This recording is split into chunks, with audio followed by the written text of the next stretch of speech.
प्यारे बच्चों, good evening, सत श्री अकाल। कैसे हैं आप लोग? उम्मीद करते हैं अच्छे ही होंगे। तो आप लोग देख रहे हैं हमारे एलएफ चैनल पर सामाजिक विज्ञान, जो कि यूपी बोर्ड के लिए बहुत ही हेल्पफुल रहने वाली है। साथ ही साथ जो एमपी बोर्ड है, राजस्थान है, बिहार है, यहाँ के बोर्ड के लिए भी बहुत ही हेल्पफुल रहने वाली क्लास रहेगी।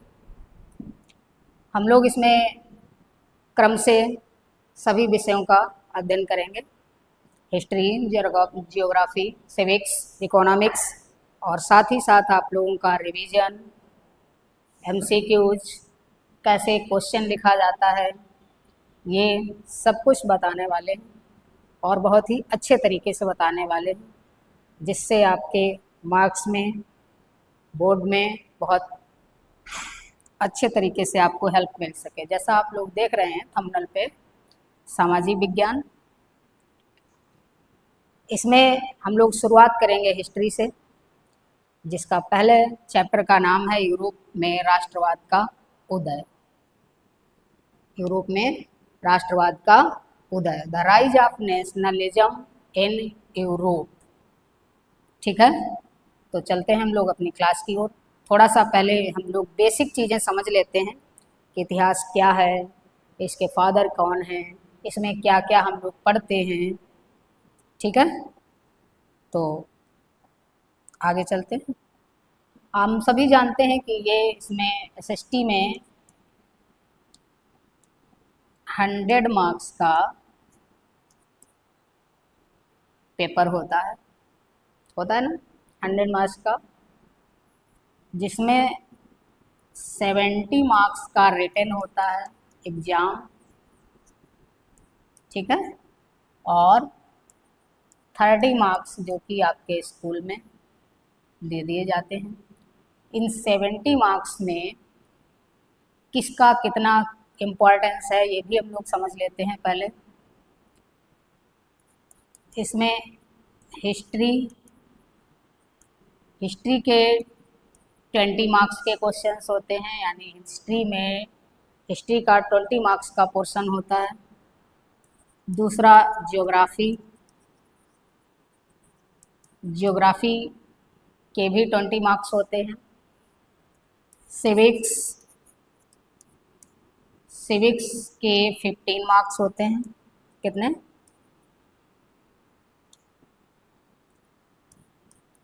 15 मार्क्स सिविक्स के रहते हैं। और इकोनॉमिक्स के 15 क्वेश्चन रहते हैं।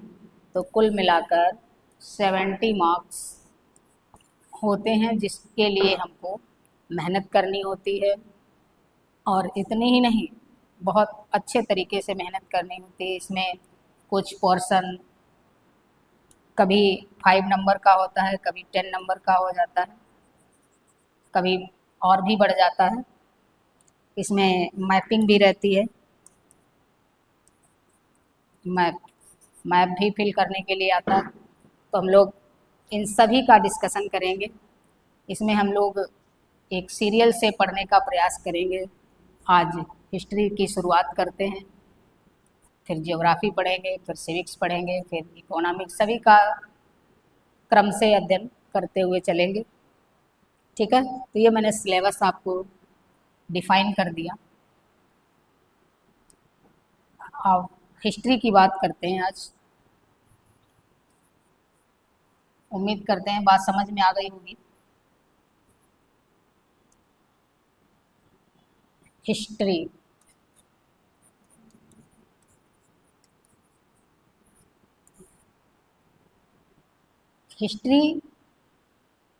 क्या है? What is history? क्या है हिस्ट्री? तो जो भी हमारी लाइफ में घटनाएं होती रहती हैं, जो पास्ट में घटनाएं हुई, यानी पीछे घटनाएं हुई, वो आज इतिहास बन गई। और जो अभी घटनाएं हो रही हैं, प्रेजेंट की घटनाएं हैं, वो कुछ दिन बाद इतिहास बन जाती हैं। तो हिस्ट्री में क्या लिखेंगे हम लोग? नोट्स बनाते चलें, बहुत ही अच्छे तरीके से समझेंगे। अतीत में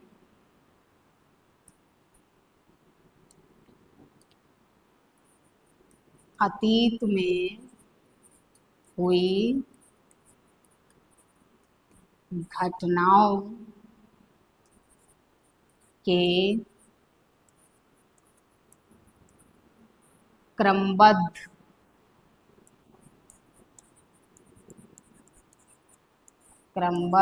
अध्ययन को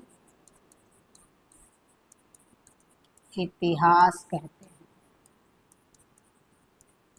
क्या कहते हैं? क्रमबद्ध अध्ययन को इतिहास कहते हैं। यानी घटनाएं तो होती रहती हैं, लेकिन उन घटनाओं को हम कैसे पढ़ते हैं? क्रम से पढ़ते हैं। ठीक। बात करें कि इसके फादर कौन है, तो फादर ऑफ हिस्ट्री कौन है?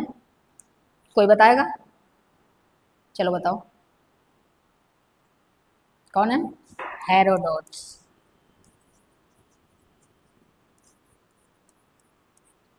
कौन है? हेरोडोट्स। हिंदी में भी लिख देते हैं भाई, प्रॉब्लम किसी को नहीं होनी चाहिए। इतिहास के पिता कौन है?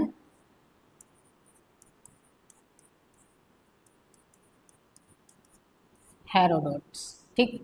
इतिहास के पिता हेरोडोट्स को कहा जाता है। बात समझ में आई? इतना ये इम्पोर्टेंट है। ठीक है। और ऐसे नॉर्मल से भी कोई पूछ देता है कि भाई इतिहास क्या है, तो हम लोग बता सकते हैं कि जो भी हमारे अतीत में घटनाएं हुई हैं वो सब इतिहास है। ओके। अब देखो, इतिहास में हम लोगों को क्या पढ़ना है, कैसे पढ़ना है, और हमारे सिलेबस में क्या है। वैसे तो इतिहास बहुत है, लेकिन हमें बहुत ना पढ़ करके हमें उतना पढ़ना है जितना भाई हमारे सिलेबस में है, और उस सिलेबस को हम कवर करके अपना एग्ज़ाम अच्छे से, अच्छे मार्क्स से पास करें। ठीक। तो देखिए, इतिहास इतिहास को 3 भागों में बांटा गया है। कितने? 3 भागों में।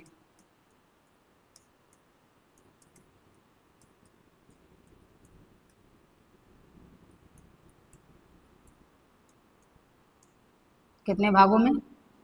3 भागों में बांटा गया है इतिहास को।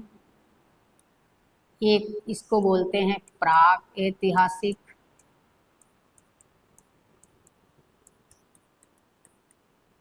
ठीक है। दूसरा होता है आद्य ऐतिहासिक, ठीक। तीसरा होता है ऐतिहासिक। क्लियर? अब इसको इंग्लिश में बोलते हैं प्री हिस्ट्री,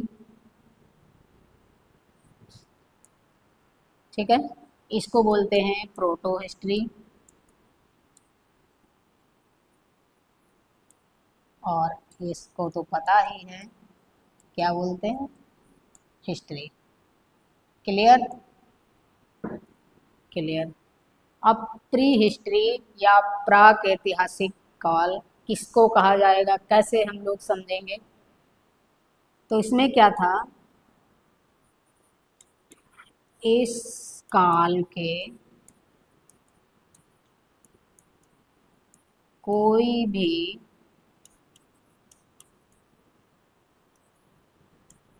लिखित साक्ष्य, साक्ष्य कह सकते हैं या प्रमाण, ठीक है, नहीं प्राप्त हुए।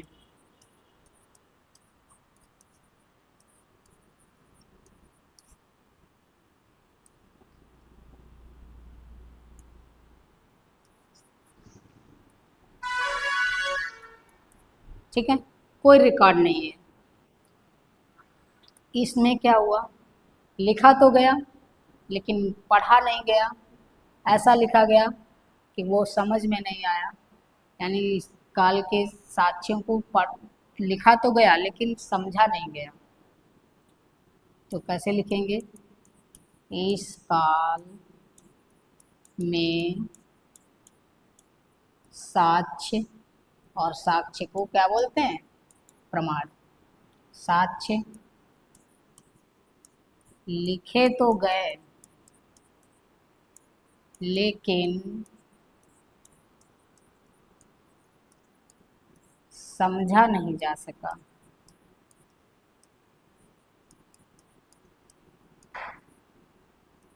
या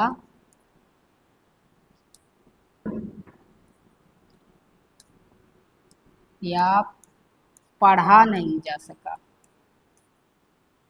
पढ़ा नहीं जा सका। ठीक है। इसमें क्या हुआ कि कोई साक्ष्य लिखा ही नहीं गया। इसमें इस काल के जो लोग थे वो अपने जो भी अपनी संस्कृति थी, अपनी कल्चर था, अपने कल्चर के बारे में, अपनी संस्कृति के बारे में, अपनी सभ्यता के बारे में, अपना रहन सहन के बारे में अपनी अगली पीढ़ी को ओरल बताते थे, कहानियों के माध्यम से, गाना के माध्यम से। इस काल में क्या था कि अपने भाव को उन्होंने यहाँ पर, इसमें जो शैली अगर हम लोग माने कहें तो कैसी रही है? भाव चित्रात्मक। कैसी रही? भाव चित्रात्मक, यानी अपने भाव उन्होंने प्रकट किए, लेकिन वो दूसरे के समझ में ही नहीं आए कि व्यक्ति क्या कहना चाहता है भाई। ठीक, यहाँ पे जैसे हम लोग देख सकते हैं कि भीमबेटका की गुफाएं, भीमबेटका की गुफाओं में क्या है? इस काल के साक्ष्य यानी रिटर्न रिकॉर्ड मिलता है, लेकिन वो पढ़ा नहीं जा सकता है। गुफाएं, भीमबेटका की गुफाएं हैं, हो गई। बादामी की गुफाएं हो गई।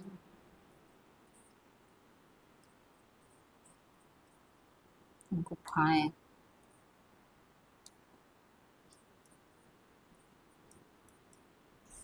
ठीक। इस काल में अगर पढ़ना है तो कैसे किसको पढ़ सकते हैं?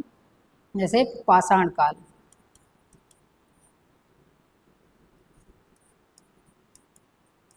पाषाण काल, ठीक। इस काल में क्या हुआ?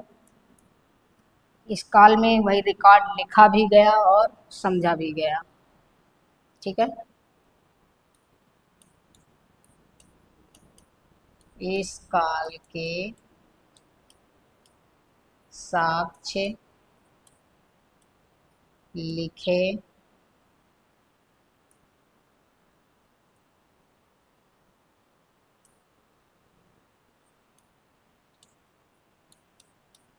लिखे भी गए और समझे भी गए।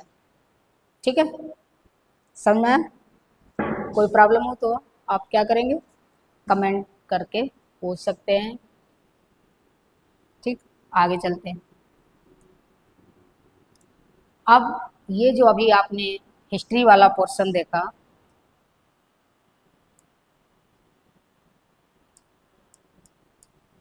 ठीक है, हिस्ट्री वाला जो आपने अभी पोर्शन देखा, अब इसी वाले हिस्ट्री को भी 3 भागों में बांटा गया।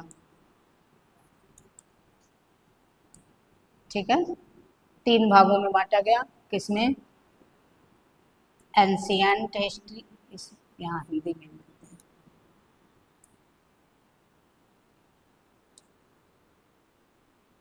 प्राचीन इतिहास। ठीक, नंबर 1। दूसरा नंबर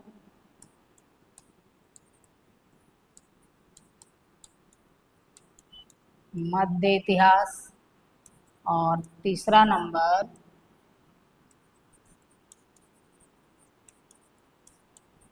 आधुनिक इतिहास।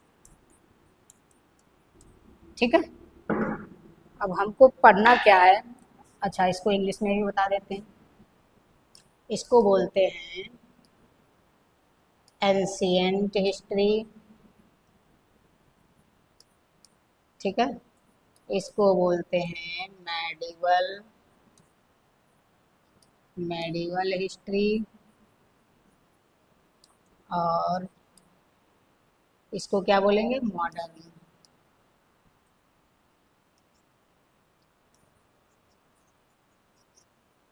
Modern history.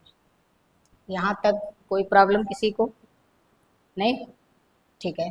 अब देखिएगा, हमें पढ़ना क्या है, प्राचीन इतिहास या फिर जो एंशियंट इतिहास ये हिस्ट्री है, इसमें भी विश्व का इतिहास रहेगा और भारत का इतिहास रहता है। ठीक, जो कि हमारे सिलेबस में नहीं है, और जब हमारे सिलेबस में नहीं है तो अभी हमें इसको नहीं पढ़ना है। ठीक, इसमें भी क्या रहता है, इसमें भी विश्व रहेगा और भारत रहेगा, ये भी हमारे सिलेबस में नहीं है, तो इसे भी हमें नहीं पढ़ना है। ठीक है, ये है, इसमें विश्व का इतिहास और भारत का इतिहास ये हमारे सिलेबस में है, तो इसे भी पढ़ना है और इसे भी पढ़ना है। यानी मॉडर्न हिस्ट्री जो है उसको पढ़ना है, विश्व में के सापेक्ष भी पढ़ना है और भारत के सापेक्ष भी पढ़ना है। ठीक है, नोट कर रहे हो तो नोट कर ले, स्क्रीनशॉट ले रहे हो तो स्क्रीनशॉट ले लें, हम साइड में हो रहा है। ठीक, अब आप लोग देखेंगे, आगे चढ़ बढ़ते हैं। अब अभी जब हम हिस्ट्री को पढ़ेंगे तो वहाँ पर दो वर्ड मिलते हैं, एक ईसा पूर्व, ठीक है, और एक मिलता है ईसवी। ठीक, ईसा पूर्व और ईसवी, भाई ये क्या होता है, इसीलिए इसको थोड़ा सा हम लोग पहले समझ लेते हैं। कहीं पर आपको लिखा मिलेगा, जैसे महात्मा बुद्ध की अगर बात करें तो कब 563 में क्या होता है, इनका जन्म होता है, बीस वो ईसा पूर्व,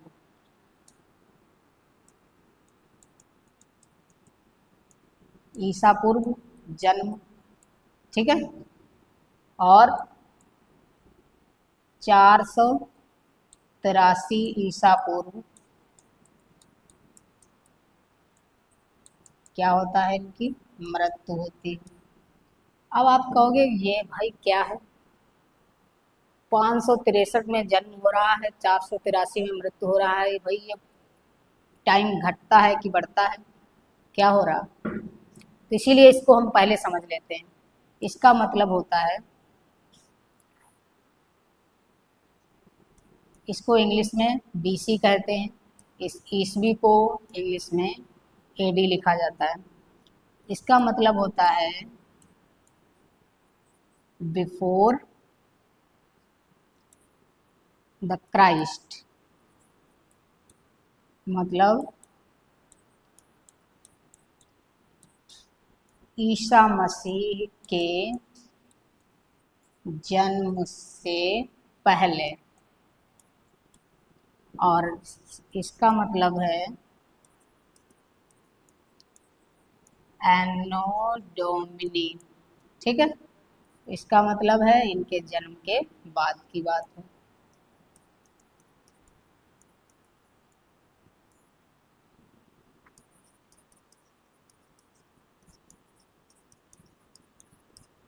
जन्म के बाद, ठीक। अब इसको हम आप समझाते हैं अगली स्लाइड पे, देखिएगा।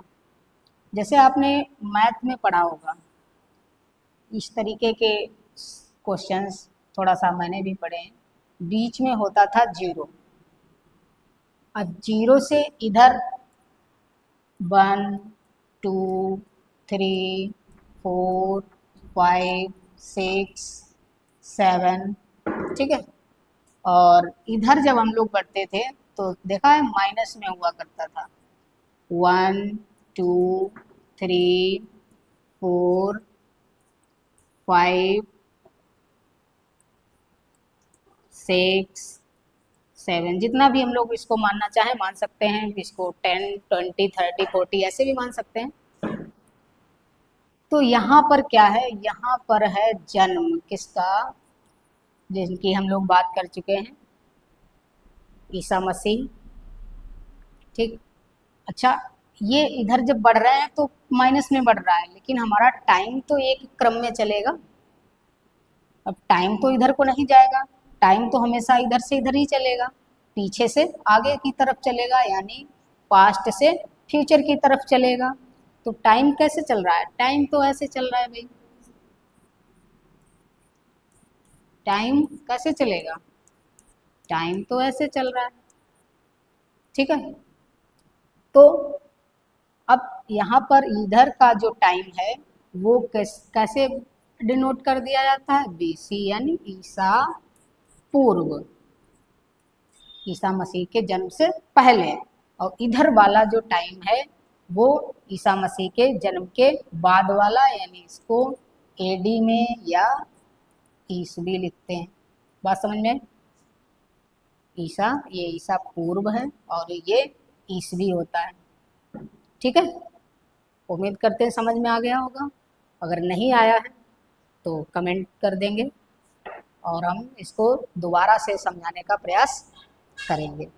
ठीक, अब हम लोगों को पढ़ना क्या है, ये तो बात बेसिक हो गई। हम लोगों को पढ़ना है राष्ट्रवाद, जो कि हमारा फर्स्ट चैप्टर का नाम क्या है, यूरोप में राष्ट्रवाद का उदय। इसमें हमें पढ़ना है, हम लोग यूरोप का राष्ट्रवाद पढ़ेंगे, थोड़ा भारत का भी पढ़ेंगे, अन्य देशों का भी पढ़ेंगे, जैसे जर्मनी हो गई है, इटली है, इन सब का भी पढ़ना है। ठीक है, अब आपको हम पहले तो आपको दिखाते हैं कि यूरोप है कहाँ। ठीक, एक मैप के थ्रू आपको दिखाते हैं।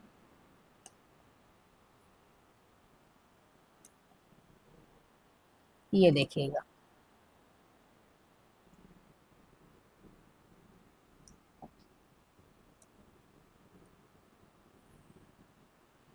ठीक है,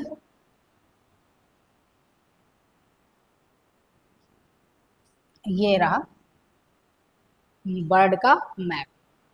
ठीक, हालांकि इसमें सभी कंटिनेंट दिखाए गए हैं और हमें बात करनी है यूरोप की। यूरोप दिख रहा कि नहीं दिख रहा बताएंगे, दिख रहा, ये येलो वाला जितना है, ये इधर वाला भी पोर्शन,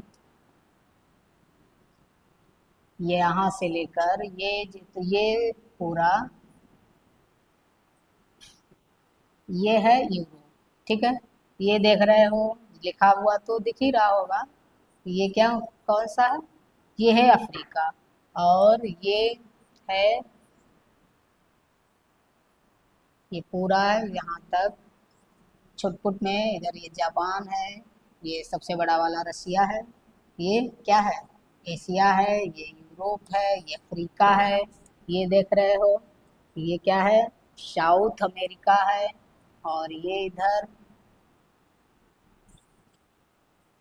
ये क्या है, नॉर्थ अमेरिका है, और ये ऑस्ट्रेलिया है। यानी यहाँ पर हम बात कर रहे हैं कंटिनेंट की, यानी महाद्वीप की। तो महाद्वीप कितने हैं बताएगा कोई, टोटल महाद्वीप कितने हैं, नहीं, टोटल महाद्वीप हैं 7।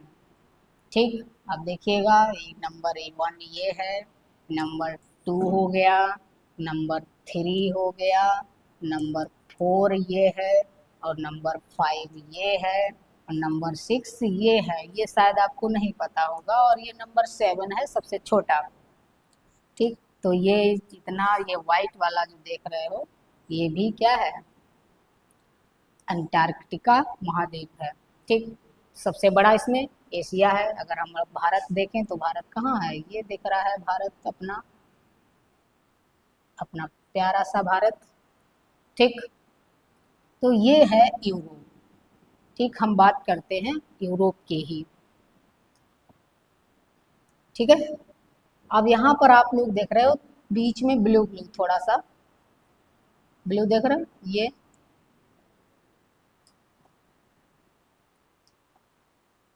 ये देख रहे हो, कलर चेंज कर लेते हैं फिर आपको बताते हैं।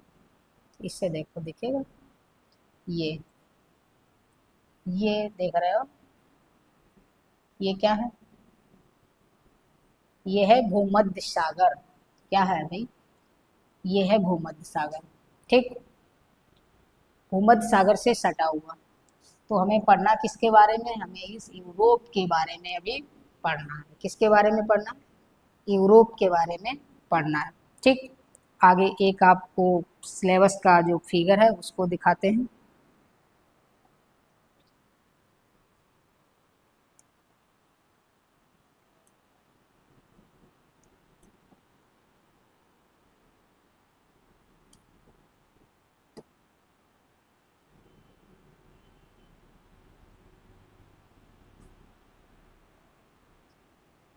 ये पिक्चर देख रहे हैं, देख रहे हो?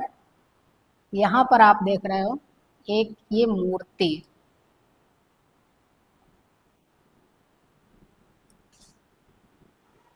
ये मूर्ति देख रहे हो। ठीक है,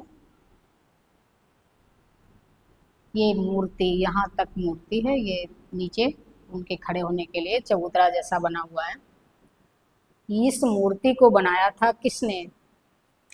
इस मूर्ति को बनाया था फ्रेडरिक सारियू ने। ठीक है, किसने बनाया? फ्रेडरिक सारियू ने बनाया था। कब बनाया था?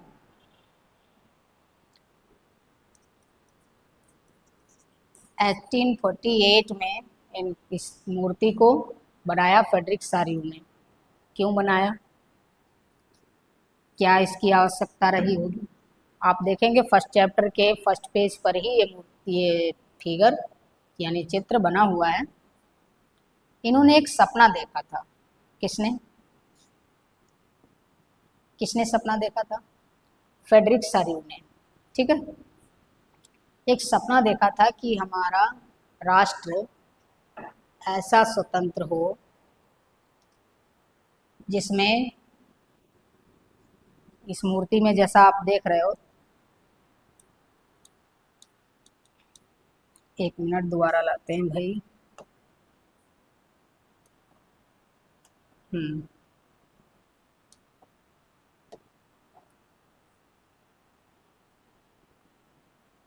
ठीक, देखो ये मूर्ति है। अब इस मूर्ति में देख रहे हो, इस मूर्ति का एक हैंड ये इस तरीके से ऐसे खड़ा है और एक ये ऐसे नीचे है। तो इसमें पूछा जाता है क्वेश्चन कि इनके हाथ में क्या है, किसने बनाई, कब बनाई, एमसीक्यूज के लिए बहुत इंपॉर्टेंट है। तो इनके एक हाथ में क्या है? एक हाथ में ज्ञान की मसाल है, ज्ञान की मसाल है। और दूसरे हाथ में ये यहाँ पर ये ज्ञान की मसाल लिए हुए हैं। और इस दूसरे हाथ में क्या है? मनुष्य के अधिकारों का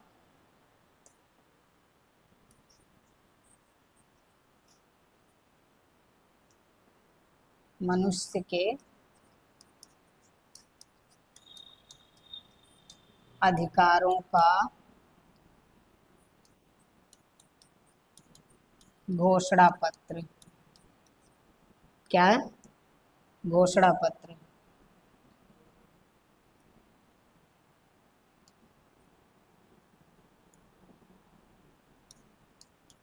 ठीक, या चार्टर कहते हैं इसी को। ठीक, तो क्वेश्चन पूछा जाता है, एक तो यही क्वेश्चन पूछा जाता है कि फ्रेडरिक सारियू कौन था?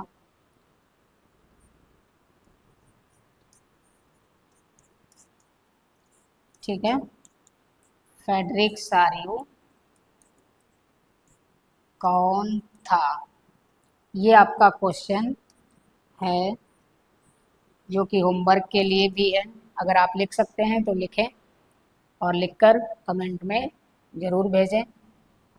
ठीक है, फिर कल हम इसको क्वेश्चन को बहुत अच्छे से एक्सप्लेन करते हैं। ठीक है, तो आज के लिए क्लास यहीं पर फिनिश करते हैं। अब मिलते हैं आपको अगली क्लास में के लिए। तब तक के लिए जय हिंद। पढ़ते रहिए, और revision is the key to success. Revision is the key to success, यानी जितना हम लोग रिवीजन करते रहेंगे, वो पढ़ने का हो या लिखने का हो, उतना ही हम लोगों के लिए अच्छा रहेगा। ठीक है, तो आज के लिए इतना ही। Thank you.